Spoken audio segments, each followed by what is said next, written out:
Para finalizar, entonces, y no quedarnos con lo negativo, es decir, la ley está, nos propone todo lo que charlamos hoy que nos propone, de qué manera, despacito, en progresión, pero sin pausa, podemos empezar a poner en acción y empezar a poner en práctica esta ley.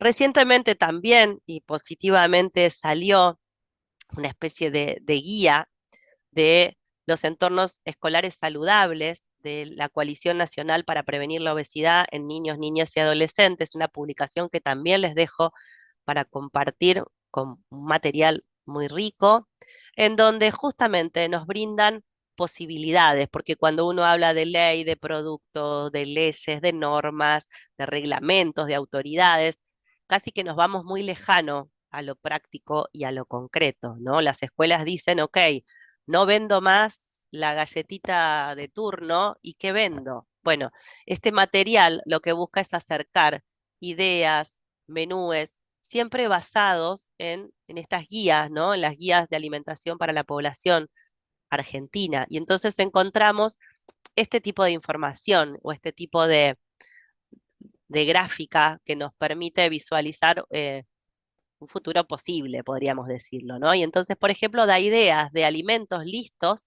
para el consumo que no tengan o que no requieran de refrigeración.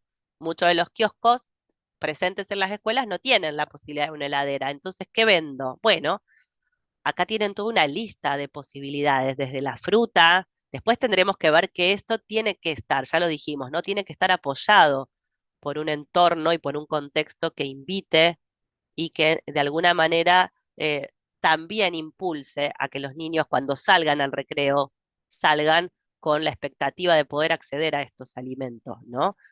Frutas frescas, vegetales, bueno, frutos secos, maní tostado sin sal agregada, frutas desecadas, pan fresco o en tostadas, tostadas de pan integral, galletas de arroz, semillas de girasol, semillas de otro tipo de vegetales, mix de cereales en copos pero sin azúcar agregada, galletitas comerciales que las hay y sin sellos, ¿no? Libre de sellos, los cereales, cereales que son inflados pero sin el agregado de azúcar, ¿no? Entonces tenemos el arroz, la famosa quinoa, la quinoa pop, o el maíz, ¿no? O lo que conocemos como pororó.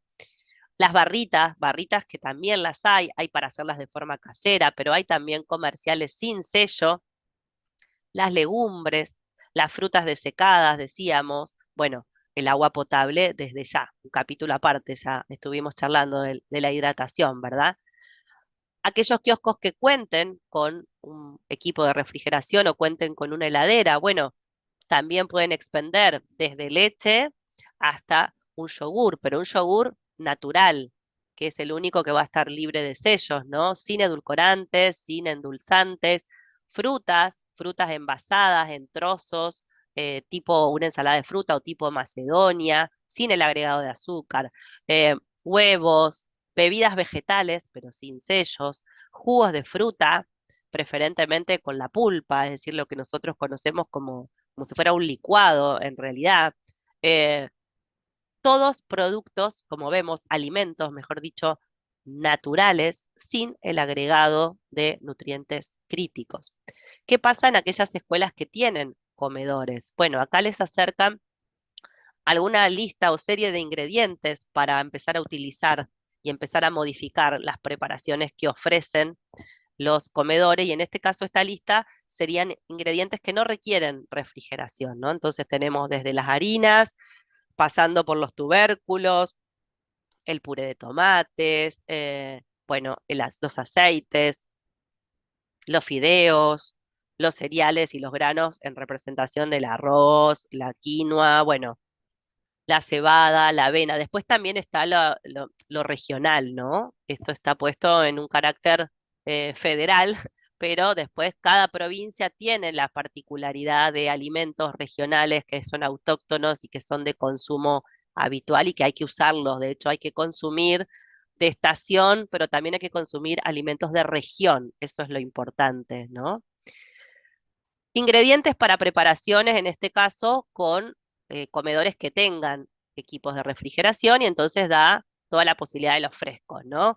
Los lácteos, el huevo, las carnes, las frutas, ¿no? Y las verduras. En el caso de los menúes también les da un listado de sugerencias con ideas de menúes, en este caso para desayunos y meriendas.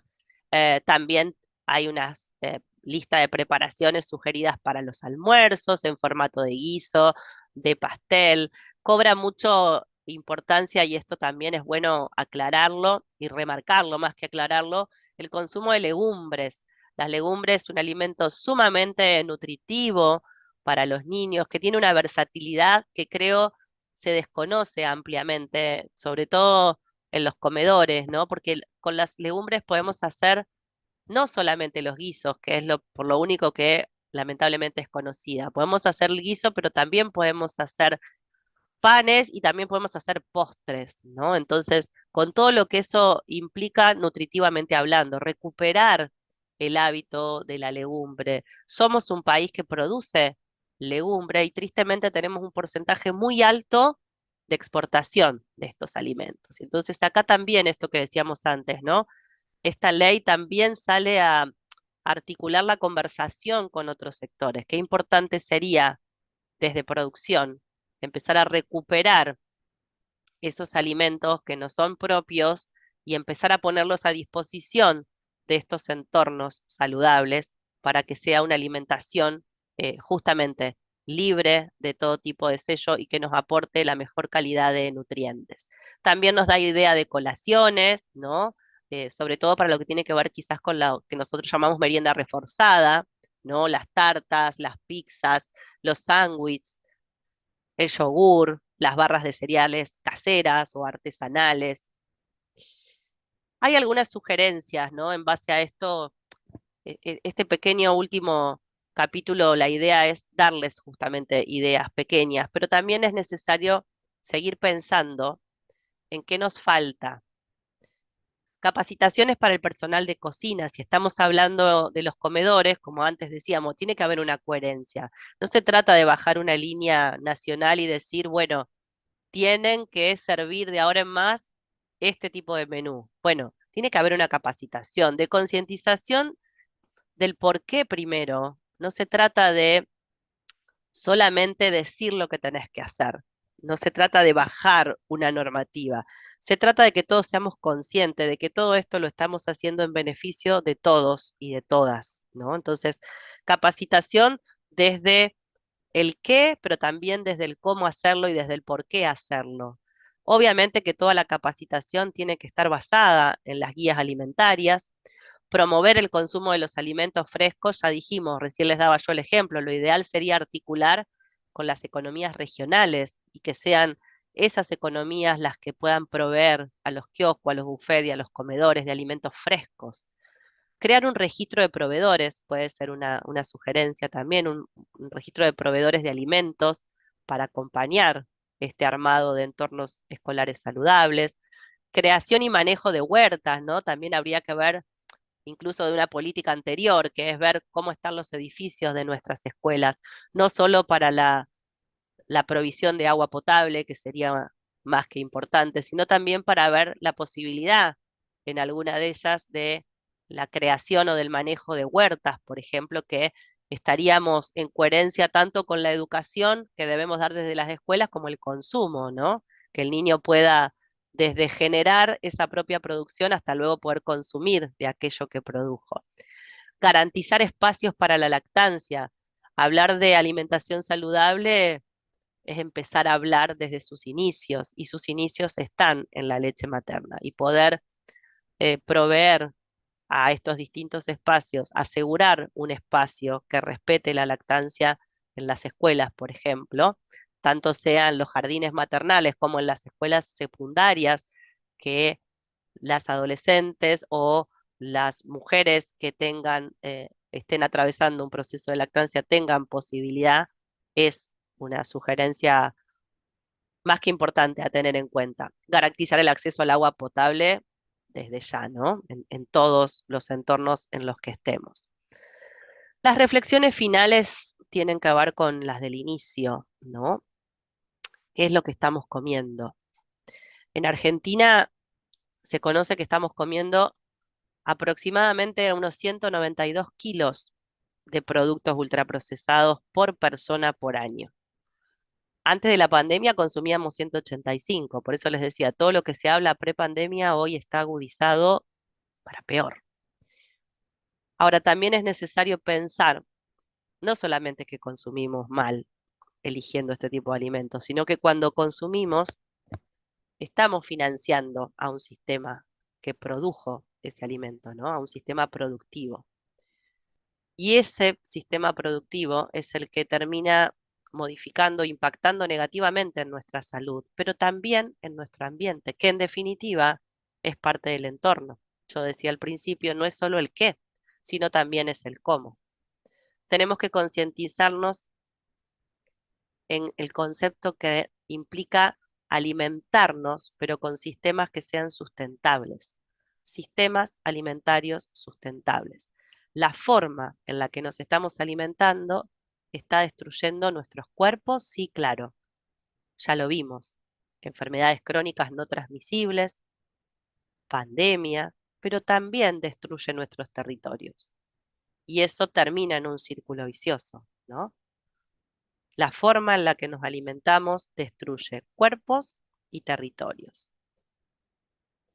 Si uno quisiera resumir en pocas palabras, hablando del consumo, podríamos decir más cáscaras y menos paquetes. U otra forma de decir, volvamos a la cocina, y esto no tiene que ver con hacernos gourmet ni imaginarnos preparaciones de horas y horas. Es lo simple.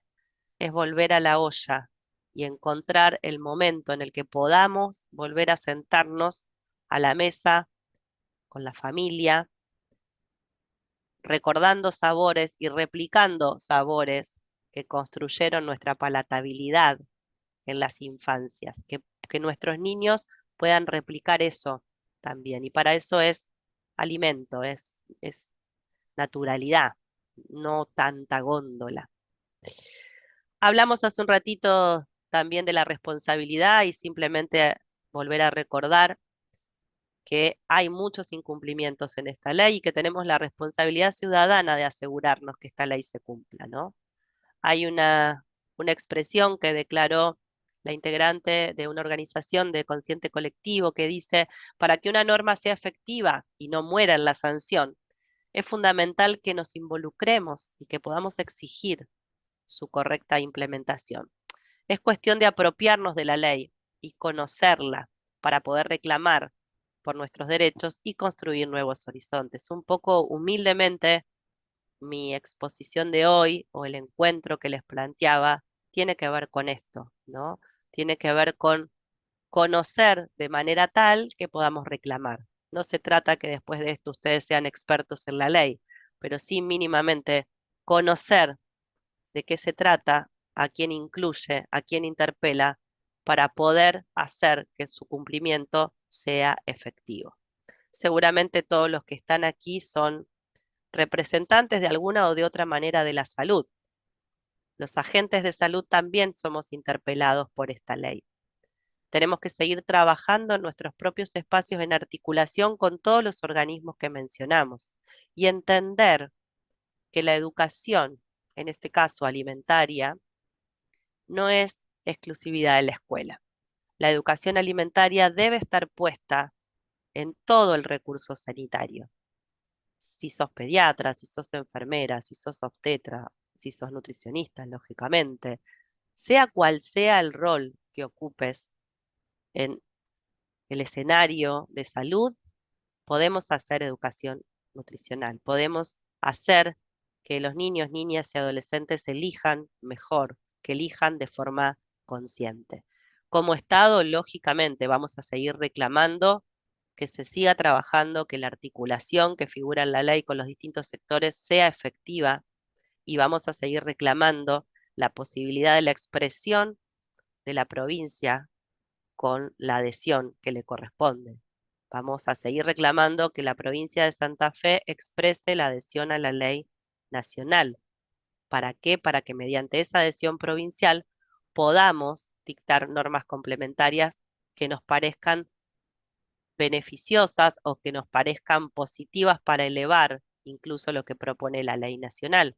Hay algunos ejemplos que se me ocurrieron, ¿no? También poder normatizar qué se ofrece, por ejemplo, en los salones de los cumpleañitos infantiles, qué se ofrece en los menúes comerciales, decíamos antes. Y un dato no menor es cuáles son los menúes de los sistemas hospitalarios. Esto sería una capacitación aparte, pero realmente un lugar donde uno va a rehabilitarse o a buscar recuperar su salud cuando encontramos y vemos qué se nos sirve de desayuno, de merienda, bueno, vemos que muchos de los productos ultraprocesados son protagonistas de esa bandeja y deberíamos replantearnos también en ese espacio, así como abrimos la puerta de la escuela, habría que abrir la puerta de muchas instituciones hospitalarias. La salida definitivamente es colectiva en todos los aspectos y acá, lógicamente, no escapa de ellos. Como vimos, la ley es integral, nos interpela a todos. Maestros, alumnos, familias, niños, adolescentes, profesionales, nación, Estado, provincia, municipio. Es colectiva. Si entendemos de qué se trata, si entendemos a dónde va, tenemos que hacerla cumplir. Ese sería un poco el, el lema. Hecha la ley, tenemos que modificar ese dicho. Hecha la ley, hecha la trama, no la trampa, la trama.